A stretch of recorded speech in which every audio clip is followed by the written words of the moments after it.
Judiciary में हमारे लोग नहीं है, मीडिया में हमारे लोग नहीं है। अपनी बात अगर रखना यहाँ पे अपराध है तो मैं ये अपराध कर रही हूँ और इस अपराध की सजा भुगतने के लिए मैं तैयार हूँ। एससी एसटी को, महिलाओं को, बच्चों को हमारे द्वारा ही मरवाते हैं। रीजन ये कहते हैं कि ओबीसी एससी एसटी से बड़ा है। एससी में भी कुछ कास्ट आते हैं, बोलते हैं आप चमार, आप धोबी, आप वाल्मीकि से बड़े हैं, आप पासी से बड़े हैं। इस धर्म में ये बोला गया है अब महिलाएं पुजारी बन सकती हैं।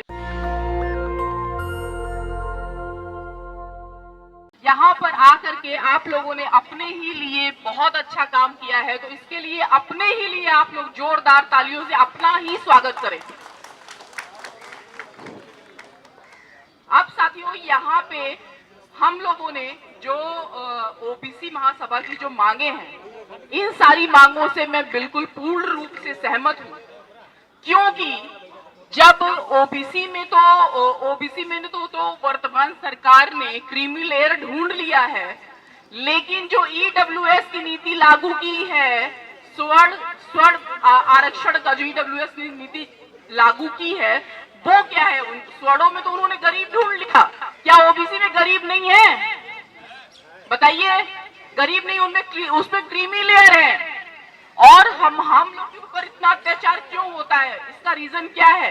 इसका रीजन यही है कि जुडिशरी में हमारे लोग नहीं है, जुडिशरी में हमारे जज नहीं है, मीडिया में हमारे लोग नहीं है, और हमारे ऊपर जो अत्याचार होता है उसमें फिर लीपा पोती पहले समाज के ये जो स्वर्ण कैटेगरी के लोग हैं, और वो हमारे जरिए ही हम लोग के ऊपर अत्याचार करवाते हैं। रीजन क्या है कि हम लोग बटे हुए, सारे लोग अपना अपना छोटे छोटे गुटों में बटे हुए हैं कि एससी का अलग चल रहा है मंच, एसटी का अलग चल रहा है मंच, ओबीसी का अलग चल रहा है मंच। अगर इसमें भी देख लें तो ओबीसी में भी इतने ढेर सारे कास्ट हैं, और एससी में भी इतने ढेर सारे कास्ट हैं, एसटी में भी इतने ढेर सारे कास्ट हैं कि सब अपना छोटा छोटा गुट लेके बैठे हुए हैं और इकट्ठे नहीं हो रहे हैं। हम लोग की कमजोरी का यही एक सबसे बड़ा रीजन है, सबसे बड़ा रीजन हम लोग की कमजोरी का यही है। और अभी इस मंच से थोड़ा सा मैं इस पे ऐतराज करूंगी। इस मंच से बोला गया कि ओबीसी आएंगे फिर से सत्ता में, एससी एसटी को क्यों नहीं जोड़ा गया? भाई, उनका भी नाम लिया जाए ना। अगर आप इज्जत नहीं दोगे तो आप इज्जत नहीं पाओगे।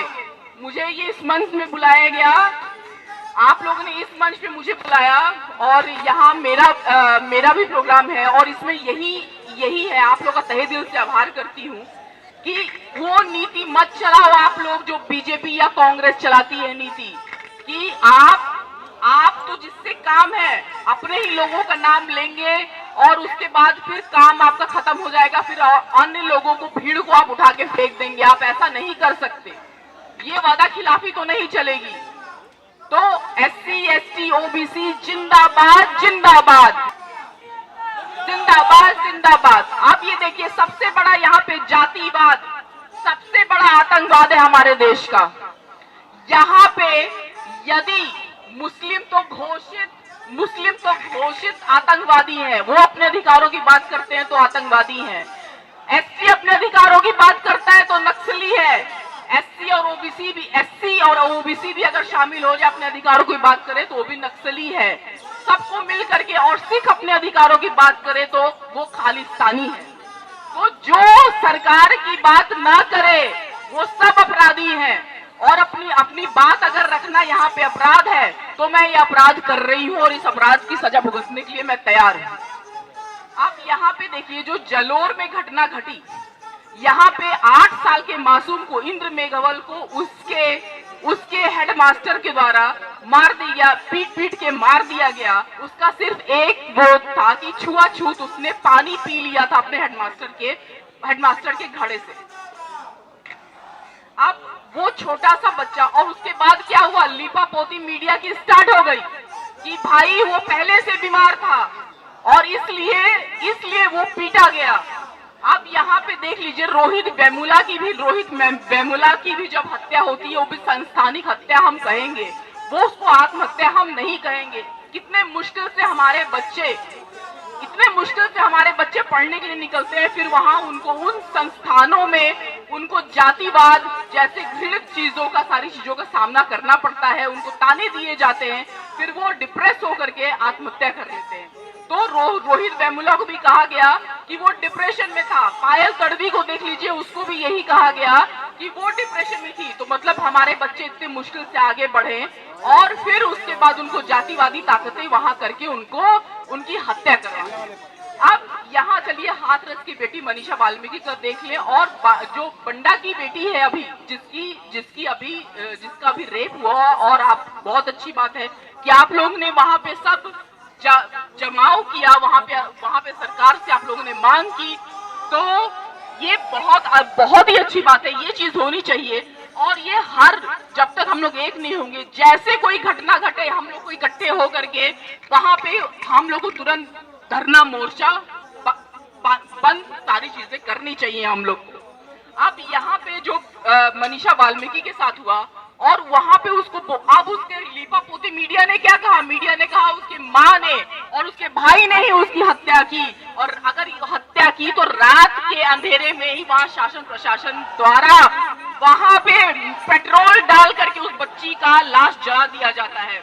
एनसीआरबी की जो रिपोर्ट है, हर साल दलित महिलाओं और बच्चों पर और दलित समाज पर हर साल उनपे अत्याचार बढ़ता जा रहा है। और ये अत्याचार आप समझेंगे नहीं कि ये इसमें तो कुछ लोग स्वर्ण कैटेगरी के होते हैं, लेकिन कुछ लोग एससी एसटी को, महिलाओं को, बच्चों को हमारे द्वारा ही मरवाते हैं। रीजन ये कहते हैं कि ओबीसी एससी एसटी से बड़ा है। एससी में भी कुछ कास्ट आते हैं, बोलते हैं आप चमार, आप धोबी, आप वाल्मीकि से बड़े हैं, आप पासी से बड़े हैं। इसी तरह कर करके सबको बांटा हुआ है। अब ये जब तक बंटवारा खत्म नहीं होगा और सब एक मंच पे नहीं आएंगे, अपने अंदर तो तार्किक बुद्धि होनी चाहिए कि हम लोग को ये बोला गया है कि हम लोग को ये बोला गया है कि हम लोग सबसे बड़े, अगर हम लोग मंदिरों में जाना बंद कर दें तो नो डाउट आप कहिए मंदिरों का धंधा बंद हो जाएगा, मंदिरों का धंधा बंद हो जाएगा। और अगर इसके पीछे सबसे बड़ी कमजोरी इसमें मैं ये कहूंगी, जेंट्स भी होते हैं लेकिन महिलाएं अपने हस्बैंड्स को खींच के मंदिर ले जाती हैं। आप एक बात बताइए, किस धर्म में ये बोला गया है कि महिलाएं पुजारी बन सकती हैं? क्या इस्लाम में बोला गया है? क्या हिंदू धर्म में बोला गया है? क्या सिख धर्म में बोला गया है? क्या ईसाई धर्म में बोला गया है? नहीं बोला गया है। लेकिन अगर जो संविधान के हिसाब से चलेगा वो राष्ट्रपति, मुख्यमंत्री, प्रधानमंत्री बन सकती है। तो क्या जरूरत है जब आपको सारा अधिकार आपको संविधान से मिला है? हाँ, एक चीज मैं सोचती हूँ कि वैकेंट हो जाता है लोगों का, खालीपन हो जाता है लोगों का कि अब करें तो क्या करें। 30 त्योहार का जो चीजें होती है, अब इस दिन हम क्या करें, वो चीज महिलाओं को बहुत दुख देता है। तो इसमें आप अपने समाज के जो महापुरुष है, अपने माँ बाप को ही पूजे ना। दिक्कत क्या है इसमें? उसी में अपना नाच गाना, त्योहार बाजी, सारी चीजें करें। आपको क्या जरूरत है वहां जाकर के, मंदिर में जाकर के, जहां आपको 4-5 दिन वैसे ही आने को मना कर दिया गया है? आप वहां 30 दिन क्यों जाती है? मुझे तो ऐसा कहा गया, मैंने जब बाबा साहब का एनिहिलेशन ऑफ कास्ट पढ़ा तो मुझे यही वहां उसमें सुना गया कि स्त्री 5000 साल से अगर एससी एसटी ओबीसी का पर अत्याचार हो रहा है तो उसमें स्त्री भी अलग कैटेगरी की है। स्त्री का हर जगह वो जो भी जिस कास्ट की है उस पर अत्याचार हो रहा है। और तो एक तो सबसे बड़ी बात, किसी अगर महिला है वो दलित है और महिला है तो समझिए उसके ऊपर तो महा अत्याचार है। वो अपने भी घर में अत्याचार सहेगी, बाहर भी अत्याचार सहेगी। तो अब उस चीज के लिए सब लोगों को ये लगता है कि जो सवर्ण कैटेगरी को बहुत अच्छे अमीर हैं, 40%, 20%, 30% लोग हैं, सारा संसाधन उनके पास में है, सब चीजें उनके पास में है। और जब वो मुगल आए हमारे देश में, उन्होंने मुगलों के साथ अपने रोटी बेटी का समझौता किया। जब अंग्रेज आए उनके नौकर वो बने, इसलिए उन लोगों ने अपनी सारी चीजें बनाई रखी। और हम लोगों ने क्या किया, एससी एसटी ओबीसी ने क्या किया, हम लोग अंग्रेजों से लड़े अपनी चीजें बचाने के लिए। इसलिए हम लोग के ऊपर न जाने कौन कौन से चार्जेस, जराया, ये सारी चीजें लग गई। तो आखिर इन लोग को हम लोग, और हम लोग को जो मना भी है कि हम लोग नहीं जाएं, हम लोग किसी मंदिर में नहीं जाएं, किसी जगह नहीं जाएं, तो फिर हम लोग को जाने की जरूरत ही क्या है? ब्राह्मणवाद देखिए, ब्राह्मणवाद, मनुवाद सिर्फ ब्राह्मणों में ही नहीं है, वो हमारे अंदर भी है। अगर हम लोग अपनी ही महिलाओं से, अपने ही बच्चों से, अपने ही गरीब तबकों से उसी तरह का व्यवहार करते हैं जो सवर्ण कैटेगरी कहती, तो हम भी मनुवादी हैं। इस चीज को मानिए और इकट्ठे होकर लड़िए। नो डाउट जीत हमारी होगी, जीत हमारी होगी। और इसमें सबसे पहली बात है, आप लोग अपने घर की महिलाओं को समझाएं। और देखिए, नहीं समझ में आता है तो मुझे बुलाएं, क्योंकि मैंने खुद ही इन सब चीजों से बहुत सारी चीजें झेली हैं और ये चीजें मैंने समझी हैं खुद से।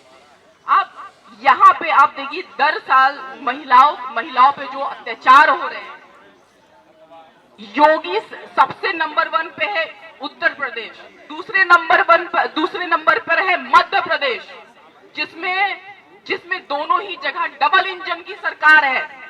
और ये जब हमारे प्रधानमंत्री खड़े होकर के यहाँ पे लाल किले से बोल रहे थे कि 15 अगस्त को जब बोल रहे थे कि महिलाओं का सत्कार होना चाहिए, हर जीव में भगवान है, महिलाओं का आगे बढ़ाना चाहिए, उसी दिन बिल्किस बानो के सारे जो दोषी थे, उन लोग को 11 दोषियों को छोड़ा गया। आप समझिए वहां प्रधानमंत्री तो क्या बोल रहे हैं और हो क्या रहा है। गुजरात की सरकार ने इतने 11 अपराधियों को छोड़ा गया। आप यहाँ पे देखिए कि हम लोग यहाँ आरक्षण कर रहे हैं, लेकिन आरक्षण है कहाँ? ये तो सोचिए, ये अटल जी का प्लान था कि निजीकरण कर दिया जाए। अटल जी का प्लान था, अटल जो पेंशन खत्म कर दिए और पेंशन की खा के मरे, लेकिन उन्होंने पेंशन खत्म कर दिया। उनका ही प्लान था कि निजीकरण कर दिया जाए, जिससे कि न रहेगा सरकारी नौकरी, न देना पड़ेगा आरक्षण। ये उनका प्लान था। तो आखिर अब ये कैसे होगा? और ओबीसी के जो बच्चों के साथ में आप अगर देखिए तो ईडब्ल्यूएस वाले जो हैं, वो ओबीसी से कम नंबर ला करके बची खुची नौकरियों में वो लोग घुस जाते हैं। अब ओबीसी का हक क्या है? कितने परसेंट एससी एसटी ओबीसी हमारे जज है? जरा ये खुल के बताए सरकार। कितने परसेंट मीडिया में है बताए सरकार। अगर हमारे मीडिया में, हमारे जज में, जुडिशरी में, ज्वाइंट सेक्रेटरी में ये लोग अगर हमारे लोग होते तो हमारे साथ ये सारी चीजें नहीं होती। तो सीधी बात है, अपने हक अधिकारों की मांग करें, आगे बढ़े, संगठित रहें और संघर्ष करें। धन्यवाद। जय भीम, जय भारत, जय संविधान, जय ओबीसी समाज। नेशनल दस्तक की आपसे गुजारिश है कि अगर इसको बचाना चाहते हैं तो नेशनल दस्तक को सब्सक्राइब करने के लिए रेड कलर के सब्सक्राइब बटन को दबाएं, फिर बेल आइकन की घंटी दबाएं। नेशनल दस्तक को बचाने के लिए बहुत जरूरी है कि हर खबर को शेयर करें, लाइक करें, कमेंट जरूर करें।